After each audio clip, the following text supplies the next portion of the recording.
कोयल पक्षी ने बताया कि स्त्री को भूलकर भी इन 4 लोगों से मदद नहीं मांगनी चाहिए। दोस्तों, एक पुराना देहाती गांव था जहां हर सुबह कोयल की मीठी आवाज गूंजती थी। उस गांव में एक स्त्री रोजाना कोयल की आवाज सुनती और उसे लगता कि कोयल कुछ कहने की कोशिश कर रही है। एक दिन वह स्त्री कोयल के पास गई और पूछने लगी कि हे कोयल, तुम हर सुबह इतनी मीठी आवाज में गाती हो, क्या तुम मुझे कोई ज्ञान दे सकती हो? कोयल ने धीरे से उत्तर दिया, हाँ, मेरे गीतों में ज्ञान है। ध्यान से सुनो और मैं तुम्हें एक महत्वपूर्ण सीख दूंगी। स्त्री को जीवन में भूलकर भी इन 4 लोगों से मदद नहीं मांगनी चाहिए। स्त्री ने उत्सुकता से पूछा, कौन से 4 लोग? तब कोयल कहने लगी, सुनो, मैं तुम्हें एक मोर और मोरनी की कहानी सुनाती हूँ। इसे तुम ध्यान से सुनना, तुम्हें पता चल जाएगा कि वह 4 लोग कौन हैं। तब कोयल कहानी सुनाने लगी और कहती है, किसी राजा के बगीचे में एक मोर और एक मोरनी का जोड़ा रहता था। दोनों पति पत्नी बगीचे में टहलते रहते थे और बाग की शोभा को बढ़ाते रहते थे। एक दिन मोर मोरनी से पूछती है, स्वामी, स्त्री के लिए अगर कभी मदद मांगने की जरूरत पड़ जाए तो वह किस किस से मदद मांग सकती है? क्या उसे मदद मांगनी चाहिए या फिर नहीं? कई बार स्थिति कुछ ऐसी बन जाती है जहां बिना मदद के चलना रहना जीना बड़ा मुश्किल हो जाता है। मोरनी बोली, बस यही मेरा सवाल है, आपसे प्रार्थना है, हमारे इस प्रश्न का उत्तर देने की कृपा करें। तो मित्रों, मोर कहता है, हे प्रिय, तुमने जो हमसे यह प्रश्न किया है, यह स्त्री जाति के लिए बहुत ही कल्याणकारी प्रश्न है और बहुत ही जीवन उपयोगी भी है। मोर कहता है, मैं तुम्हें एक बहुत ही ज्ञानवर्धक कहानी सुनाता हूँ। इस कहानी से सीखने को मिलेगा कि स्त्री को इन 4 लोगों से कभी मदद नहीं मांगनी चाहिए। तब मोर कहानी सुनाना प्रारंभ करता है और आगे कहता है, एक समय की बात है, किसी नगर में एक बहुत ही गरीब व्यक्ति अपनी पत्नी के साथ रहता था। वह छोटा मोटा व्यापार करके अपने परिवार की गुजर बसर करता था, लेकिन उसकी सही तरीके से गुजर बसर नहीं हो पा रही थी। उसके घर में किसी न किसी बात की समस्या हमेशा बनी रहती थी। उसकी पत्नी जो थी वह बहुत ही बुद्धिमान स्त्री थी और बहुत ही सुंदर भी थी। पैसों की तंगी से दुखों को झेलते झेलते बहुत दिन व्यतीत हो चुके थे। एक दिन उस गरीब आदमी की पत्नी ने अपने पति से कहा कि हे पिया जी, इस धंधे से इस नगर में काम चलने वाला नहीं है। इस तरह से अब आगे की गुजर नहीं हो पाएगी। आप किसी बड़े शहर में चले जाओ और कोई छोटा मोटा काम करना शुरू कर लेना ताकि हमारा जीवन सही से कट सके। मित्रों, वो व्यक्ति अपने पत्नी की हर बात को मानता था क्योंकि उसकी पत्नी बहुत ही बुद्धिमान स्त्री थी। उसने अपने पति से कहा, प्रिय, तुम ठीक कहती हो, मैं कल ही शहर में जाता हूँ और वहीं अपना कोई नया काम शुरू करूँगा। प्रभु की अगर कृपा रही तो हमारे दिन भी अच्छे आ जाएंगे। दोस्तों, अपने पत्नी से कहने के बाद वह गरीब आदमी अपने एक मित्र के पास जाता है। उसका एक बहुत ही घनिष्ठ मित्र था। उसके पास में जाता है और कहता है कि मित्र, कल मैं शहर में दूर व्यापार करने के लिए जा रहा हूँ और अपने पत्नी की जिम्मेदारी आपको सौंप करके जाना चाहता हूँ। हमारी पत्नी का ध्यान रखना, किसी तरह की कोई परेशानी ना हो पाए। वैसे तो हमने ज़रूरत की सारी चीज़ें घर में रख दी हैं, सबकी व्यवस्था कर दी है, खाने पीने की बहुत सारी चीज़ें घर में मौजूद है। फिर भी अगर घर पर कोई किसी बात की कमी मालूम पड़े तो तुम हमारी पत्नी की मदद कर देना, और जब मैं वापस लौट कर आऊँ तो तो तुम्हारा जितना भी खर्चा होगा वो सब मैं चुका दूंगा। मित्र, तुम मेरी पत्नी की देखभाल करते रहना। अकेली स्त्री तो अकेली ही होती है, इसलिए हमारी पत्नी का विशेष ध्यान रखना। मोड़ कहता है, हे मोरनी, अब ध्यान से सुनना। वो गरीब आदमी जैसे ही अपने मित्र से यह बातें कहता है तो उसका मित्र कहता है, अरे मित्र, तुम चिंता क्यों करते हो? आपकी पत्नी हमारी भाभी है। हमारे होते हुए अगर उसे कोई तकलीफ हुई तब तो हमारा होना ही व्यर्थ है। तुम किसी बात की चिंता मत करो और निश्चिंत होकर परदेश जाओ। मैं अच्छी तरह से तुम्हारी पत्नी की देखभाल करता रहूँगा। किसी तरह की कोई भी परेशानी नहीं होने दूंगा, इसलिए तुम निश्चिंत होकर जाओ और अपना व्यापार करो।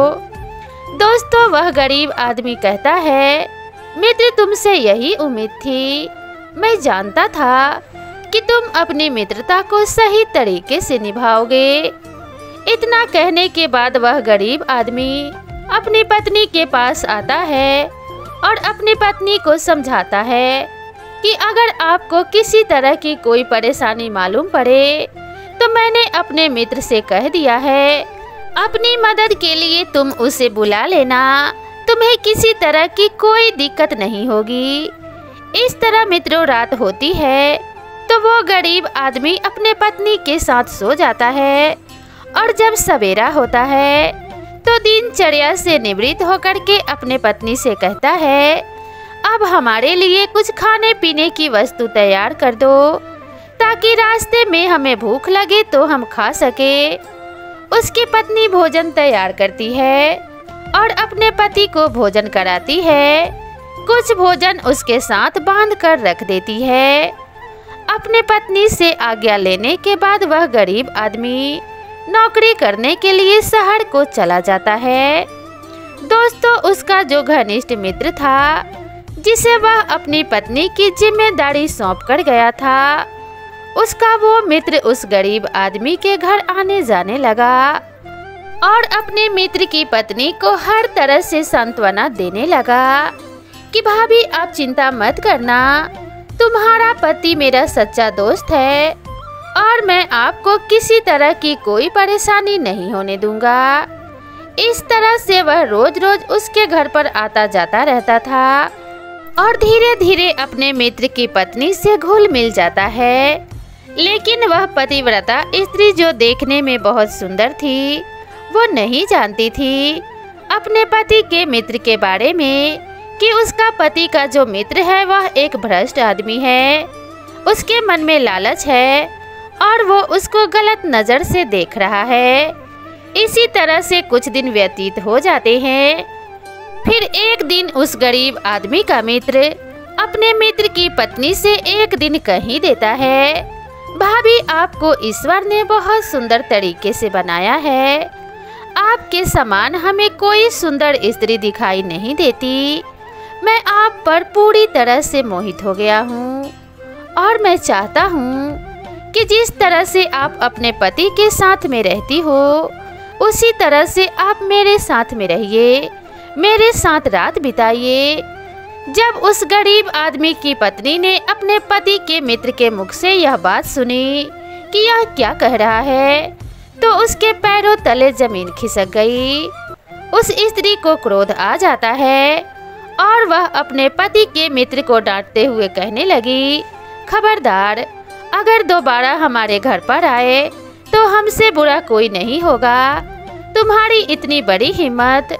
अरे, मैं तुम्हारे एक मित्र की पत्नी हूँ और तुम मुझे गलत दृष्टि से देख रहे हो, हमारे साथ दुष्टता करना चाहते हो। अगर दोबारा हमारे घर पर आए तो यह तुम्हारे लिए अच्छा नहीं होगा। उस गरीब आदमी का मित्र कहने लगा, यदि आप हमारी बात को नहीं मानोगी तो मैं तुम्हें पूरे नगर में बदनाम कर दूंगा। मित्रों, उसकी बात सुनकर वो स्त्री कहती है कि देखो, मैं एक पतिव्रता स्त्री हूँ। उस गरीब आदमी की पत्नी कहने लगी, तुम जो चाहो वो कर लेना, लेकिन मैं एक पतिव्रता नारी हूँ और ऐसा कदापि नहीं हो सकता। अगर अब तुम अपनी भलाई चाहते हो तो तुरंत ही हमारे घर से निकल जाओ। दोस्तों, उसके पति के मित्र के अहंकार को बहुत चोट लगी और वह तुरंत ही अपने घर को चला गया और मन ही मन बदला लेने की सोचने लगा। इधर कुछ समय के बाद में जब उसका पति घर वापस आता है तो उसकी पत्नी बहुत आवभगत करती है, उसका स्वागत करती है और साथ ही साथ अपने पति की पूजा भी करती है। इधर वो व्यक्ति अपने पत्नी से कहता है कि तुम भोजन तैयार करो, तब तक मैं अपने मित्र से मिलकर आता हूँ। उसका पति अपने मित्र के पास चला जाता है। मित्र बहुत ही सम्मान करता है और उसे अपने पास बैठा लेता है। उसके बाद में उसकी पत्नी के बारे में वो उल्टी सीधी बातें करने लगता है, उस पर दोष लगाने लगता है और कहता है, अरे तुम शहर में व्यापार करने के लिए क्या चले गए? तुम्हारी पत्नी तो बहुत ही पापन है, बहुत ही मक्कार है। तुम्हारी स्त्री तो बदचलन है। तुम्हारे जाने के बाद में जब मैं तुम्हारे घर पर जाता था, तुम्हारी पत्नी किसी समस्या का समाधान करने के लिए तो नहीं कहती थी, बल्कि रात्रि में अपने पास सोने के लिए कहती थी। मैं क्या करता? मैं बेबस था। वो ऐसा प्रस्ताव रखती थी कि हमारे साथ सोइए, और जब मैंने ऐसा करने से मना किया तो तुम्हारी पत्नी ने हमें घर से बेइज्जत करके निकाल कर भगा दिया। अरे मित्र, हमें क्या मालूम कि जिस तरह से तुम्हारी पत्नी को भगवान ने सुंदर बनाया है, लेकिन सुंदरता के साथ साथ तुम्हारी पत्नी बहुत ही चरित्रहीन है। उसका बहुत ही गंदा चरित्र है। मुझे तो लगा था कि शरीर के साथ उसका मन भी सुंदर होगा। दोस्तों, अपने पत्नी के लिए दोष लगाते हुए जब वह अपने मित्र के शब्दों को सुनता है तो वो गरीब आदमी बहुत ही क्रोधित हो जाता है। उसने अपने मित्र से तो कुछ नहीं कहा। जब शाम हो जाती है तो वो अपने घर पर आता है। उसकी जो पत्नी थी वह भोजन लेकर के आती है, लेकिन वो भोजन तो कर लेता है, लेकिन अपने पत्नी से ठीक से बात नहीं करता और भोजन करने के बाद अपने बिस्तर पर सोने के लिए चला जाता है। उसकी पत्नी जो थी बहुत ही बुद्धिमान स्त्री थी, वह सारी बात समझ जाती है कि जरूर इसके मित्र ने हमारे बारे में कुछ उल्टा सीधा कहा होगा, लेकिन उसने पूछा नहीं कि तुम्हारे मित्र ने हमारे बारे में क्या कहा। वो भी जाकर के अपने बिस्तर पर अपने पति के पैर दबाते दबाते सो जाती है। इस तरह से अगला दिन हुआ। उस दिन भी उसके पति ने सही तरह से बात नहीं की। अब तो उससे बोलना भी बंद कर दिया। उस स्त्री ने अपने पति पर यह दबाव नहीं डाला कि आप हमसे बात क्यों नहीं करते हो, लेकिन वह अपने पति की सेवा करती रही। एक रात की बात है, उसकी पत्नी ने पूछा कि आप आजकल बहुत बदले बदले से नजर आ रहे हो। आजकल आप ठीक तरह से बात भी नहीं करते हो। इतने दिन हो गए हैं, क्या बात है? तो दोस्तों, उस गरीब आदमी को अपने पत्नी की बात सुनकर इतना गुस्सा आ गया कि उसने डंडा उठाया और अपने पत्नी को पीटना शुरू कर दिया और पीटते पीटते उसे बेहोश कर दिया। पत्नी जब बेहोश हो गई तो उस आदमी ने यह समझ लिया कि यह मर गई, लेकिन वो मरी नहीं थी। कुछ समय के बाद में जब उसे होश आता है तो वो कराहती हुई उठती है और उस भयानक अंधेरी रात में घर से निकलकर चल देती है। आंखों से आंसुओं की धारा बह रही थी। वह कराहती हुई नगर से बाहर एक मंदिर में जाकर बैठ जाती है और उसी मंदिर में मूर्ति के सामने जाकर रोने लगती है और कहने लगती है, हे माता, हमारे कौन से कर्मों की सजा है, हमारा कौन सा पाप है जो बिना किए मुझे पापी बनाया जा रहा है। आज हमारे पति ने हमको इतना मारा। पति ने तो यही सोचकर मारा था कि आज वह हमें खत्म कर देंगे, लेकिन मैं आज बच गई। हमारे कौन से कर्मों की सजा मिल रही है? इस तरह से मंदिर में बैठकर वह रोती रही और देवी माँ से कहती रही। दोस्तों, उसी रात में उतने ही समय एक सज्जन व्यक्ति जो कि एक सेठ था, अपने नौकर के साथ उसी रास्ते से गुजर रहा था। जब उसके कान में किसी स्त्री के कराहने की आवाज पहुंचती है तो उसने अपने नौकर से कहा, जाओ मंदिर में देख कर आओ कौन कराह रहा है, शायद कोई मुसीबत में मालूम पड़ता है। तो मित्रों, नौकर भाग करके जाता है और देखता है कि एक स्त्री मंदिर में बैठी हुई रो रही है। वह आकर के सेठ जी से कहता है कि कोई स्त्री रो रही है और वह बहुत परेशान लग रही है। तब सेठ मंदिर में जाता है और उस महिला से कहता है कि आप चिंता मत कीजिए, आपका ऐसा हाल किसने किया है। दोस्तों, वो सेठ कहता है, बहन मुझ पे भरोसा करो, मेरे पास तुम्हें किसी चीज की कोई परेशानी नहीं होगी। अभी तुम्हें इलाज की जरूरत है, इसलिए सबसे पहले आपको हॉस्पिटल जाना पड़ेगा। बाद में मैं यह देख लूंगा कि आपका यह हाल किसने किया।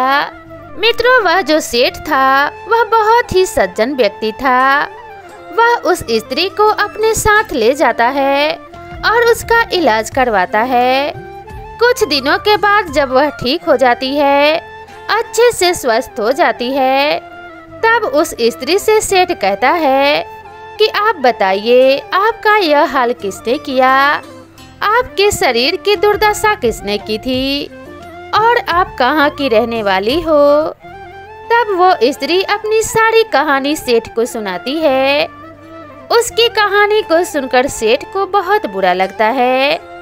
सेठ कहता है, बहन आप चिंता मत कीजिए, यदि आप जाना चाहती हैं तो जा सकती हैं और यदि रहना चाहती हैं तो आप हमारे घर पर रह सकती हैं।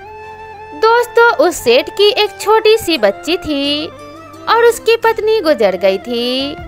उस गरीब आदमी की स्त्री ने कहा कि हे भाई, अब मैं कहाँ जाऊंगी, मेरा पति मुझे मारकर फरार हो गया है और अब मैं किसके सहारे रहूंगी। मेरा इस दुनिया में कोई नहीं है, इसलिए मैं आपके घर पर ही रहना चाहती हूँ। मित्रों, तब सज्जन व्यक्ति सेठ कहता है, ठीक है, यदि आप हमारे घर पर रहना चाहती हो तो यह हमारा छोटा सा बच्चा है, हमारी पत्नी मर चुकी है और इसलिए आप हमारे इस बच्ची का पालन पोषण करना, इसकी देखभाल करना, यही आपकी जिम्मेदारी है और यही आपका काम है। आपको हमारे घर में कोई तकलीफ नहीं होगी। मित्रों, उसी दिन से वह स्त्री उस सेठ के घर में रहने लगती है और उसके बच्ची की अच्छी तरह से देखभाल करने लगती है। धीरे धीरे कुछ समय बीतता है। वह सज्जन व्यक्ति का जो नौकर था वो उस महिला को देखकर उस पर मोहित हो जाता है, क्योंकि वो स्त्री बहुत ही सुंदर थी। नौकर उस सुंदर स्त्री को मन ही मन चाहने लगता है और उससे शारीरिक संबंध बनाना चाहता है। एक दिन की बात है, उस नौकर ने जाकर के उस स्त्री से कहा, यदि आप इस घर में रहोगी तो आपको एक काम करना पड़ेगा।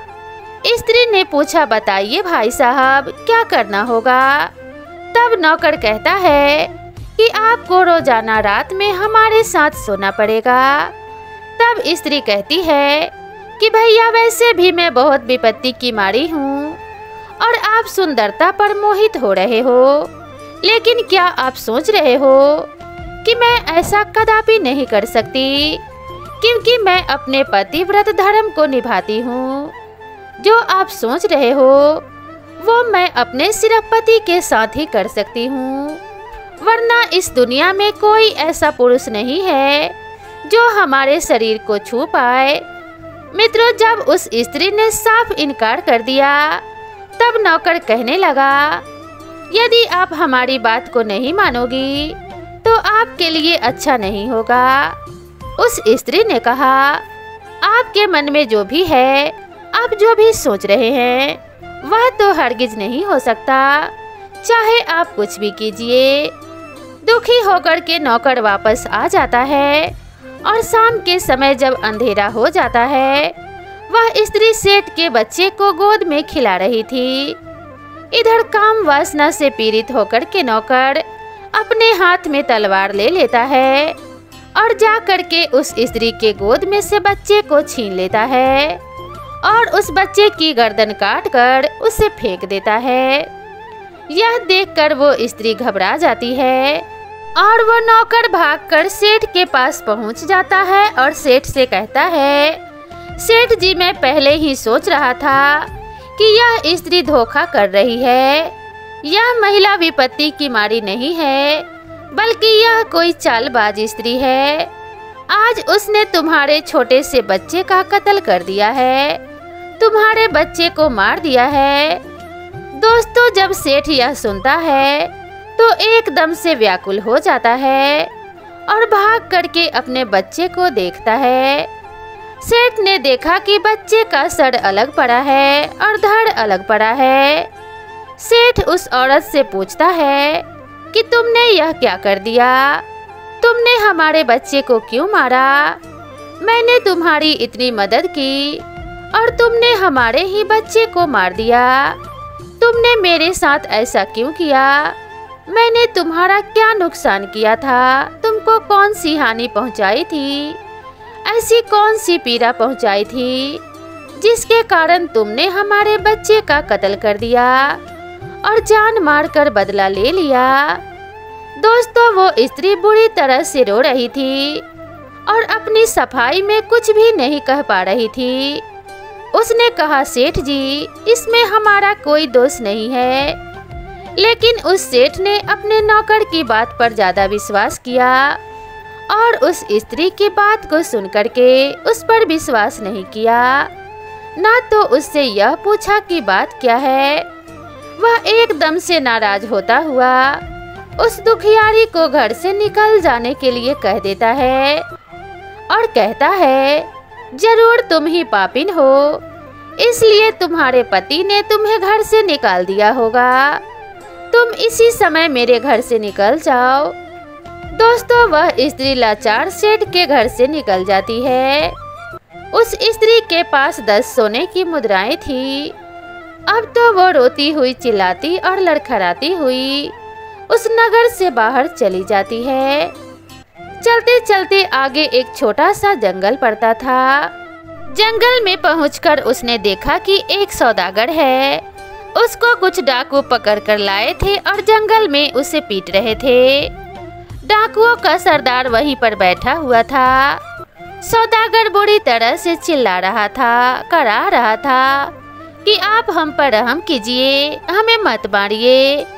इधर वो स्त्री सौदागर को पीटता हुआ देखती है तो उसे उस पर तरस आ जाता है।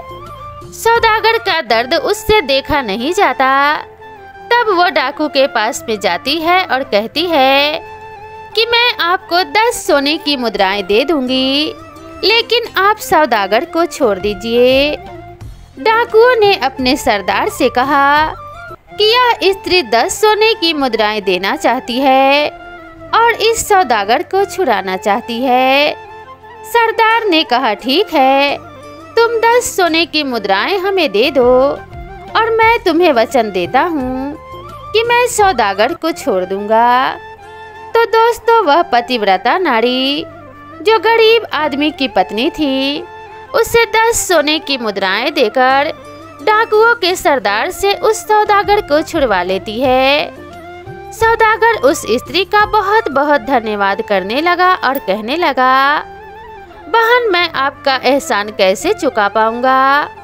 आप कहाँ की रहने वाली हो और कहाँ से इतने रात में आई हो? तब वह स्त्री अपनी सारी कहानी बताती है। उस औरत की कहानी सुनकर सौदागर कहता है, आप चिंता मत करिए।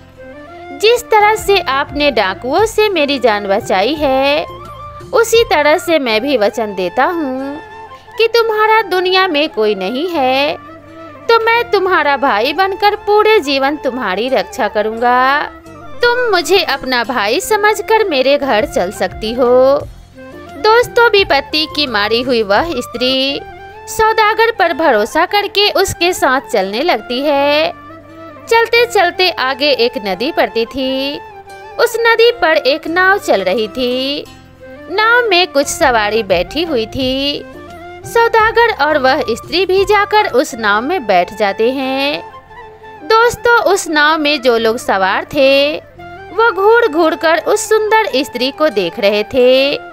नाव में बैठे हुए सभी व्यापारी थे। उनको घूरता हुआ देखकर वह स्त्री सहम जाती है, क्योंकि वह स्त्री बहुत सुंदर थी। उस स्त्री ने देखा कि यह सब लोग मुझे घूर घूर कर देख रहे हैं, कहीं ऐसा ना हो कि हम पर कोई गलत नजर डाल दे। यही सोचकर वो नाव के एक कोने में छिपकर बैठ जाती है। दोस्तों, उसी नाव में एक बड़ा सौदागर था। वो उस स्त्री की सुंदरता पर मोहित हो जाता है। उसने उस छोटे सौदागर से पूछा कि भाई बताइए, ये स्त्री आपकी कौन लगती है? तब वह सौदागर कहता है कि भाई साहब, यह स्त्री हमारी प्रेमिका है। बड़ा सौदागर कहने लगा, आप इसको बेचना चाहेंगे? तब सौदागर ने कहा, अरे नहीं नहीं, प्रेमिकाएं कहीं बेची थोड़ी जाती हैं। तब बड़े सौदागर ने अपनी झोली से 50 स्वर्ण मुद्राएं निकाली और 50 सोने की मुद्राएं निकालकर उसे दिखाते हुए कहता है, यदि आप अपनी प्रेमिका को हमें दे दोगे तो ये 50 स्वर्ण मुद्राएं मैं आपको दे दूंगा। मित्रों, छोटा सौदागर जो था उसने भाई बनकर के उस स्त्री के लिए वचन दिया था कि मैं तुम्हारी रक्षा करूंगा, लेकिन वो लोभ में फंस जाता है और लालच में आकर उसने कहा, ठीक है, लाइए यह 50 सोने की मुद्राएं मुझे दे दीजिए और मैं इन्हें लेकर यहाँ से चला जाता हूँ और हमारी प्रेमिका को आप ले जाइए। मित्रों, 50 सोने की मुद्राएं बड़ा सौदागर उस छोटे सौदागर को दे देता है और उन मुद्राओं को लेकर वह सौदागर तुरंत ही वहां से चला जाता है। वह सौदागर चुपचाप नाव से उतर जाता है। इधर कुछ देर के बाद नाव एक नाव छोड़ देता है। जब नाव चलने लगती है तो जो बड़ा सौदागर था वह उस स्त्री के पास में जाता है और कहता है कि चलो अब तुम हमारे साथ चलो, अब तो तुम हमारी गुलाम हो, हमारी स्त्री बनकर रहोगी। तब वो स्त्री कहती है कि भाई साहब, मैं आपकी गुलाम कैसे हो सकती हूँ और आपके साथ कैसे चल सकती हूँ? तब उस बड़े सौदागर ने कहा कि तुम्हारा जो प्रेमी था, जो तुम्हारे साथ आया था, वह 50 मुद्राओं में तुमको बेच गया है। स्त्री जब सौदागर की बात सुनती है तो जवाब देती है कि मेरा तो कोई प्रेमी नहीं था। तब वो सौदागर कहने लगा कि वह आदमी कौन था? तो स्त्री कहती है कि वो तो मेरा भाई लगता था, जिसने मेरी रक्षा करने के लिए मुझे वचन दिया था, जिसकी मैंने डाकुओं से जान बचाई थी। तब बड़ा सौदागर कहने लगा, नहीं नहीं, वो तेरा भाई नहीं हो सकता, वह तो तेरा प्रेमी था। उसने कहा भी था कि तू उसकी प्रेमिका है और इसलिए वह 50 स्वर्ण मुद्राएं हमसे ले गया है और वो नाव से उतर कर चला गया है और तुझे हमारे लिए बेच गया है। आज से तू हमारी गुलाम है। स्त्री कहने लगी, नहीं नहीं, ऐसा नहीं हो सकता, तुम झूठ बोलते हो। तब वह बड़ा सौदागर कहता है, अगर तुझे विश्वास नहीं है तो तू इस नाव में जितने भी लोग सवार हैं उनसे पूछ ले। मित्रों, सब लोगों ने कह दिया कि यह बड़ा सौदागर ठीक कह रहा है। तेरे उस प्रेमी ने हमारे सामने इससे 50 स्वर्ण मुद्राएं ली थी और तुझे बेच दिया। दोस्तों, यह सुनकर के उस पतिव्रता स्त्री के पैरों तले जमीन खिसक जाती है। उसने फिर ईश्वर का ध्यान लगाया और कहने लगी, प्रभु, अब तेरे सिवा हमारे धर्म की रक्षा करने वाला इस दुनिया में कोई नहीं है। मैं कहाँ तक अपने धर्म की रक्षा करूं? जहाँ भी जाती हूँ सब मेरी सुंदरता को देखकर मेरी इज्जत को लूटने के लिए तैयार हो जाते हैं। चारों तरफ इस शरीर को नोचने के लिए भूखे भेड़िए बैठे हैं। मेरे पतिव्रत धर्म को भंग करने के लिए एक से एक हैवान बैठे हुए हैं। अब आप ही मेरी पतिव्रत धर्म की रक्षा करो। ऐसा मन ही मन ध्यान लगाकर वह स्त्री कहने लगी और कहने लगी कि हे प्रभु, आज हमें इस मुसीबत से बचा लीजिए। इसके सिवा हम आपसे कभी कुछ नहीं मांगेंगे। आज हमारा पतिव्रत धर्म नष्ट हो जाएगा तो मैं अपने प्राण इसी पानी में कूद कर दे दूंगी। दोस्तों, उस दुखियारी की दुख भरी आवाज भगवान ने सुन ली। तभी ऐसा क्या होता है कि एक ऐसी पानी की लहर आती है। उस पानी की लहर में वह नाव पलट जाती है। जब नाव पलट गई तो सारे लोग डूबने लगते हैं। सहयोग की बात, उस समय एक राजा बाहर घूमने के लिए आया था। शिकार खेलने के लिए वो नदी किनारे टहल रहा था। उसने नाव को पलटते हुए देख लिया तो उसने अपने सैनिकों को आदेश दिया कि जाओ, यह नाव पलट गई है और उसमें जो डूबने वाले लोग हैं तुम उनकी रक्षा करो। सैनिक उसी समय जल में कूद जाते हैं। पानी में डूबने वाले अनेक लोग थे। उनमें से कोई भी राजा के सिपाहियों के हाथ नहीं लगा। केवल वह स्त्री उन्हें मिल जाती है। वे उस स्त्री को निकाल कर बाहर ले आते हैं। राजा उस स्त्री को अपने घर लेकर चला जाता है और उससे पूछता है कि तुम कौन हो और इस नाव में कैसे आई? बहुत दुखियारी मालूम पड़ती हो, मुझे साफ साफ बताओ। तब वो स्त्री राजा को अपनी पूरी कहानी सुनाती है और कहती है, इस तरीका से हमें एक सौदागर ने खरीद लिया था और वह मेरी इज्जत के साथ खेलने वाला था। मैंने भगवान से बहुत प्रार्थना की कि हे ईश्वर, मेरे धर्म की रक्षा करो। ईश्वर ने हमारी पुकार सुन ली और भगवान की मेहरबानी से वो नाव बीच मझधार में पलट गई और इस तरह से उसमें बैठे हुए सभी यात्री जल में डूब गए। कोई नहीं बचा, केवल मैं ही आपको जीवित मिल गई। मित्रों, उस राजा ने जब उस महिला की दुख भरी दास्तान सुनी तो उस राजा ने कहा, ठीक है, अब तुम चिंता मत करो। आज के बाद हमारे यहाँ प्रेम से रहो। दोस्तों, राजा भी उस सुंदर स्त्री की सुंदरता पर रिझ गया। उसने कहा कि मैं आपको अपनी पत्नी बनाना चाहता हूँ। राजा की बात सुनकर वो स्त्री कहने लगी, राजा साहब, ऐसा नहीं हो सकता। मैं एक पतिव्रता स्त्री हूँ और मेरा पति मुझे मार पीट कर छोड़कर चला गया है, तो ऐसा नहीं हो सकता कि मैं किसी दूसरे से विवाह कर लूँ।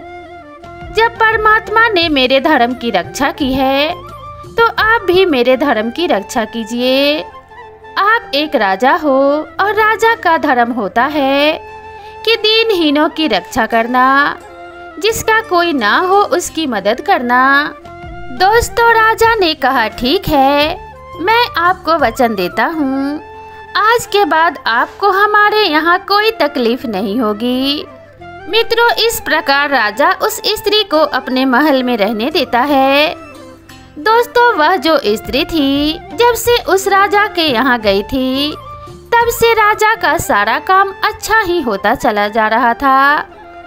राजा जब भी कोई समस्या में फंसता था तो वह राजा उस स्त्री के पास में जाता था और अपनी समस्या को बताने लगता था। तुरंत ही उस समस्या का समाधान वो स्त्री कर दिया करती थी। एक भी मंत्री राजा की समस्या का समाधान नहीं कर पाता, बल्कि वो स्त्री ही सारी समस्याओं का समाधान कर देती थी। कहने का तात्पर्य यह है कि वह स्त्री जब से राजा के राजमहल में आके रह रही थी तब से राजा बहुत ही सुख में जीने लगा था और उसके राज्य में बहुत कुछ अच्छा हो रहा था। धीरे धीरे समय बीतता गया। एक दिन जो राजा था मरने की कगार पर आ जाता है। जब मरने की कगार पर राजा पहुंच गया तो उसने स्त्री को बुलाया और कहा, आज के बाद अपने राज्य का भार, इस राज्य की जिम्मेदारी मैं तुम्हें सौंप रहा हूँ। इस तरह से राज की जिम्मेदारी उस महिला को सौंपकर राजा मर जाता है। वह स्त्री ही वहाँ की रानी बन जाती है। सारी प्रजा उससे कहने लगी कि आप हमारे राज की मालकिन हैं, महारानी हैं। तो मित्रों, एक दिन की बात है, उसने अपने मंत्री और संतरी से घोषणा कर दी कि जाओ, जहाँ भी आस पड़ोस के जितने भी नगर हैं, उन नगर के सभी लोगों को हमारे दरबार में एक एक करके बुलाया जाए। राजा के सैनिक ने सबके लिए सूचना दे दी कि कल हमारे दरबार में सभी लोगों को निमंत्रण है। हमारे राज्य की जो महारानी हैं, उन्होंने आप सबको बुलवाया है। अगले दिन दोस्तों, आस पड़ोस के जितने भी नगर थे, सभी लोग स्त्री पुरुष उस राज्य की महारानी के दरबार में पहुंच जाते हैं। उन सभी लोगों के बीच में उस स्त्री का पति भी था और उसका मित्र भी था और वह सेठ भी था और सौदागर भी। सभी लोग वहां मौजूद थे। जिसने उसको देखा था, दोस्तों, जब चारों को स्त्री ने देखा तो सबसे पहले उसने अपने पति को बुलाया और उस पति से कहा कि आपने मुझे पहचाना क्या? उसका पति कहने लगा, आप हमारे इस राज्य की महारानी हैं। तब वो स्त्री कहने लगी, नहीं नहीं, आप हमारे पति हैं और मैं आपकी स्त्री हूँ।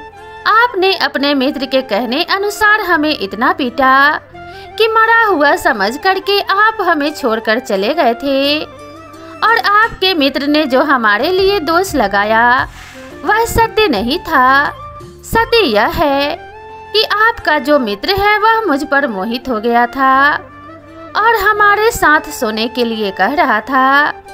जब मैंने उसका यह प्रस्ताव ठुकरा दिया तो उसने यह कहा कि मैं तुम्हें पूरे नगर में बदनाम कर दूंगा, और जब आप लौट कर आए तो सारा दोष मेरे ऊपर थोप दिया। दोस्तों, इस तरह की बात जब उस स्त्री का पति सुनता है तो उसे अपने मित्र पर बहुत ही ज्यादा क्रोध आ जाता है और वो उसको मारने के लिए दौड़ता है। लेकिन वह जो महारानी थी उसने मना कर दिया और कहने लगी, नहीं नहीं, इसके लिए सजा अब इसी दरबार से मिलेगी, लेकिन इसके लिए क्या सजा मिलेगी वो मैं तय करूंगी, आप बस इंतजार कीजिए। दोस्तों, उसके बाद में उस स्त्री ने सेठ को बुलाया और उस नौकर को बुलाया और कहा कि सेठ जी, आपके बच्चे को पता है किसने मारा था? फिर सेठ ने कहा, बताइए मेरे बच्चे को किसने मारा था? तब स्त्री कहने लगी, आपके नौकर ने। आपके नौकर की मेरे ऊपर गंदी नजर थी और जब मैंने मना कर दिया तब उसने कहा कि मैं तुम्हें पूरे नगर में बदनाम कर दूंगा। उस रात मैं आपके बच्चे को खिला रही थी, तभी यह काम वासना में अंधा होकर मेरे पास आता है और तलवार लेकर के आपके बच्चे की गर्दन धड़ से उड़ा देता है। मित्रों, इतनी बात सुनकर सेठ को गुस्सा आता है और उसका गुस्सा 7वें आसमान पर पहुंच जाता है। तभी रानी रोकती है और कहती है, इन लोगों के लिए सजा राज दरबार से मिलेगी, आप इंतजार कीजिए। उसके बाद में वह स्त्री उस सौदागर को पहचान लेती है और सौदागर को बुलाती है और कहती है कि पहचाना मुझे? अब वो सौदागर कहने लगा कि हाँ, आप इसी राज की मालकिन हैं, महारानी हैं। तब वो स्त्री कहने लगी, नहीं, मैं वही स्त्री हूँ जो डाकू आपके लिए पीट रहे थे, उनसे मैंने आपको बचाया था और आपने मुझे वचन दिया था कि भाई बनकर मैं आपकी रक्षा करूँगा, परंतु आपने नाव में एक बड़े सौदागर के हाथों मुझे बेच दिया। 50 स्वर्ण मुद्राएं के लोभ में फंसकर तुम वह एहसान भूल गए। सौदागर रानी की बातों को सिर झुकाए सुन रहा था। उस समय वह कुछ बोलने के लायक नहीं था। इधर वह मोड़ कहता है कि हे प्रिय, उस राज की रानी अपने सैनिकों को आदेश देती है और कहती है कि जाओ, अपराधियों को पकड़ करके आजीवन के लिए कारावास में डाल दो। दोस्तों वही हुआ। उसके नौकर चाकर ने, सिपाहियों ने उसके पति मित्र को और सौदागर और उस सेठ के नौकर को जेल में डाल दिया। उसके बाद सारे लोग अपने नगर में चले जाते हैं। दोस्तों कुछ दिनों के बाद वह अपने पति को कारावास से बाहर निकाल लेती है, क्योंकि अब उसके पति का अकल ठिकाने लग गया था और खुशी खुशी अपने पति के साथ में जीवन जीने लगती है। दोस्तों वो मोर कहता है कि हे मोरनी, शायद तुम्हारे प्रश्नों का जवाब इसी कहानी में मिल गया होगा। मोरनी ने कहा, स्वामी आपकी कहानी तो बहुत अच्छी थी। कहानी मुझे बहुत पसंद आई और मुझे बहुत कुछ सीखने को मिला, लेकिन मैं पूरी तरह से नहीं समझ पाई कि वे 4 लोग कौन हैं जिनसे कभी मदद की उम्मीद नहीं करनी चाहिए। तब मोर कहता है कि हे प्रिय, आओ मैं आपको बताता हूँ कि वे 4 लोग कौन हैं। दोस्तों मोर कहता है कि प्रिय, पहला पति के मित्र पर भी स्त्री को भरोसा नहीं करना चाहिए। हालांकि प्रत्येक मित्र एक जैसे नहीं होते। जो अच्छे होते हैं उनकी मात्रा बहुत कम होती है और जो बुरे होते हैं उनकी मात्रा बहुत अधिक होती है। इसलिए पति के मित्र पर भी भूल कर भी भरोसा नहीं करना चाहिए। वह कभी भी आपके साथ में धोखा कर सकता है और आपका धर्म भ्रष्ट कर सकता है। इसलिए इन पर आंख बंद कर भरोसा नहीं करना चाहिए। मोर कहता है, दूसरा होता है कानों का कच्चा व्यक्ति। जो व्यक्ति कानों का कच्चा है उससे भी कभी मदद नहीं मांगना चाहिए। जैसे कानों का कच्चा वो सेठ था, उससे नौकर ने जैसा कह दिया उसने उसी की बात मान ली।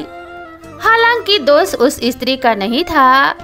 इसलिए हे प्रिय, जो कानों का कच्चा व्यक्ति हो उससे कभी भी मदद नहीं मांगनी चाहिए, क्योंकि वह भी आपके साथ मदद करने की बजाय आपके साथ धोखा कर सकता है और आपको सजा दे सकता है।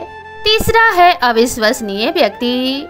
जो व्यक्ति विश्वास के योग्य नहीं है, अपरिचित है, उस पर भी भूल कर भी विश्वास नहीं करना चाहिए, क्योंकि उस सौदागर ने जो विश्वास दिया था उसने ही विश्वासघात कर दिया था। सिर्फ लोभ के खातिर। इसलिए लोभी आदमी को पहले लोभ दिखाकर आजमा लेना चाहिए, तभी विश्वास करना चाहिए। उससे पहले उससे कोई मदद नहीं मांगनी चाहिए।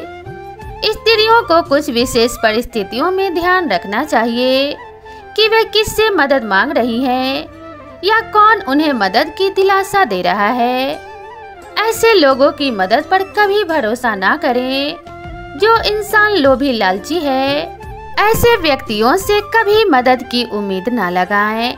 ऐसे व्यक्ति मदद के बदले धोखा करते हैं। मोर कहता है कि हे प्रिय, महिलाओं को इन कहानियों से सीखने की जरूरत है, नहीं तो वे कभी किसी के हाथों धोखा खा सकती हैं। अगर वे इस कहानी को ध्यान से सुनेंगी तो वे कभी भी धोखा नहीं खाएंगी। सभी स्त्रियों को इस कहानी को ध्यान से जरूर सुनना चाहिए। मोरनी आगे कहती है कि हे स्वामी, आपकी यह कहानी बड़ी ही ज्ञानवर्धक और शिक्षाप्रद है। कहानी में बताई गई सभी बातों को मैं पूरी सावधानी से पालन करूंगी और इस कहानी से मिली हुई सीख को अपनी जिंदगी में उतार लूंगी। तो दोस्तों, आप सभी को यह कहानी कैसी लगी कृपया कमेंट करके ज़रूर बताएं और अपनी राय कमेंट बॉक्स में देना ना भूलें। तो दोस्तों, मिलते हैं इसी तरह की अगली कहानी में। तब तक के लिए नमस्कार।